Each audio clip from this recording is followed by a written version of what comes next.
Hello, my all viewers. I am Garima, and you're watching my YouTube channel Brain Booster by Garima. So, guys, you're very welcome in this new video, and today's video is going to be very special and very important for all the students of class 12th. तो friends, आज की video में मैं बताऊंगी कि ऐसे कौन से टॉपिक्स हैं जिनको पढ़ के आप 80 to 90% ईजिली स्कोर कर सकते हो अपने बायो के एग्ज़ाम में। अगर आपने अभी तक कुछ भी नहीं पढ़ा है so don't be worry, I will tell you some most important topics जो बहुत रिपीट होते हैं कॉन्टिन्यूसली। मैंने सारे PYQs की डाटा को एनालाइज करके ये टॉपिक्स आपके सामने रखे हैं। तो guys watch the video till and. और अब देखिए, जैसे कि टाइम की बहुत कमी है तो हमें हार्ड वर्क के साथ साथ स्मार्ट वर्क भी करना पड़ेगा, राइट। अब ये तो है नहीं कि बस हम पढ़ते ही जाएं, हमें ये भी देखना होगा कि क्या पढ़ना हमारे लिए ज़्यादा सही है और कम समय में कौन से टॉपिक्स ऐसे हैं जो हमें ज़्यादा से ज़्यादा मार्क्स दिला सकते हैं। ओके, तो गाइस लेट्स स्टार्ट। टाइम की वैल्यू समझते हुए बिना देरी के वीडियो को स्टार्ट करते हैं। यस, सो गाइस चैप्टर 1 देखिए, डिलीटेड जो चैप्टर्स हैं जो इस बार नहीं आ रहे हैं वो मैं स्किप करती जाऊंगी। चैप्टर 1 जो कि स्किप्ड है, डिलीट है इस बार। और chapter 2 sexual reproduction in flowering plants. Sexual reproduction in flowering plants में से जो मोस्ट इंपॉर्टेंट टॉपिक हैं वो बस 2-3 हैं, जो हैं डबल फर्टिलाइजेशन। गाइज अगर ज़्यादा नंबर का क्वेश्चन आता है, लाइक इस चैप्टर में से अगर 4 to 5 मार्क्स का क्वेश्चन आता है तो वो इसी से आता है, डबल फर्टिलाइजेशन से। और अगर MCQ की फॉर्म में क्वेश्चंस आते हैं तो वो एपोमिक्सिस या पॉली एम्ब्रियोनी के कॉन्सेप्ट से आते हैं, जो कि आपको आने चाहिए। ओके, और बाकी आपको इस चैप्टर में से ज़्यादा कुछ पढ़ने की ज़रूरत नहीं है, बस हाँ आपको एंड्रॉयशियम गाइनोशियम के बारे में भी थोड़ा ओवरव्यू होना चाहिए। अब चलते हैं चैप्टर 3 पे, विच इज़ ह्यूमन रिप्रोडक्शन।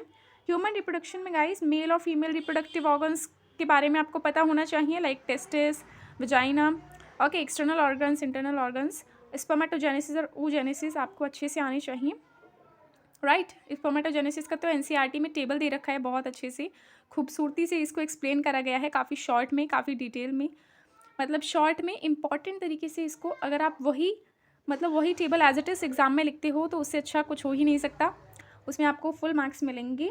और स्ट्रक्चर ऑफ स्पर्म का डायग्राम आपको आना चाहिए, मेंस्ट्रुअल साइकिल का जो डायग्रामेटिक रिप्रेजेंटेशन NCERT में दिया हुआ है वो आप अच्छे से कर लेना। ओके, चैप्टर 4 है रिप्रोडक्टिव हेल्थ। गाइस ये बहुत अमेजिंग चैप्टर है, लिटरली बहुत ईजी और बहुत स्कोरिंग, मतलब बहुत अच्छे से समझ आ जाता है और काफ़ी अच्छे मार्क्स भी दिला देता है। तो इसमें आपको 2 चीज़ें बहुत इंपॉर्टेंटली पढ़नी है, वो है medical termination of pregnancy and infertility. Infertility में आपको कुछ टेक्निक्स लर्न करनी है, जैसे कि ZIFT, ठीक है, zygote intrafallopian transfer, ICSI, GIFT, IVF, in vitro fertilisation वगैरह। ओके, तो गाइस ये आप अच्छे से पढ़ लेना। और प्री बोर्ड में भी यहाँ से क्वेश्चंस आ चुका है, मैं आपको बताना चाहूँगी, जो अभी प्री बोर्ड हुए हाफ ईयरली एग्जाम, उसमें से यहाँ से भी क्वेश्चन आया था, और जो ऊपर मैंने आपको एपोमिक्सिस बताया यहाँ से भी MCQ आया था। तो गाइस नेक्स्ट चलते हैं चैप्टर नंबर 5 पे, which is principle of inheritance and variation. तो यहाँ पे आपको मेंडल्स लॉ ऑफ इनहेरिटेंस पढ़ना है, पिनोट स्क्वायर बनाना आना चाहिए, और जेनेटिक डिसऑर्डर जैसे कि आपका डाउन सिंड्रोम हो गया, क्लाइनफेल्टर सिंड्रोम हो गया, यहाँ से भी पूरे 5 मार्क्स से क्वेश्चन अभी प्री बोर्ड में आया था गाइस, तो यहाँ पे अच्छे से कर लेना है इस टॉपिक को। नेक्स्ट है chapter 6 which is molecular basis of inheritance, जहाँ पे आपको DNA और RNA के बारे में अच्छे से पता होना चाहिए। जेनेटिक कोड, DNA फिंगरप्रिंटिंग के यूजेस और क्या बेनिफिट्स हैं वो देख लेना, और सर्च फॉर जेनेटिक मटेरियल किसने करी थी, कैसे करी थी, वो सब, और लैक ऑपरेंट बहुत इंपॉर्टेंट है। नेक्स्ट है guys chapter 7 evolution. I am really sorry guys, but मैं सच में इस चैप्टर में कुछ इंपॉर्टेंट ढूंढ ही नहीं पाई, क्योंकि सब कुछ इंपॉर्टेंट है इस चैप्टर में से, कहीं से भी क्वेश्चन आ सकता है, नीट पॉइंट ऑफ व्यू से भी और बोर्ड पॉइंट ऑफ व्यू से भी। आपको अच्छे से एक लाइन कवर करनी है इसकी, क्योंकि बहुत इंपॉर्टेंट, इसमें सारी चीज़ें बहुत इंपॉर्टेंट हैं। चैप्टर 8 है ह्यूमन हेल्थ एंड डिसीज़, जिसमें से आपको एड्स, कैंसर पे मेजर ध्यान देना है। एड्स और कैंसर पे मैं जल्दी वीडियो अपलोड करूँगी, और ड्रग्स एंड अल्कोहल अब्यूज़ पे मैं वीडियो अपलोड कर चुकी हूँ गाइस, जिसमें मैंने सारे वो क्वेश्चंस कवर करे हैं जो पेपर में आ चुके हैं, तो आप वो वीडियो जाके देखिए, मैंने डिस्क्रिप्शन में लिंक दे दिया है।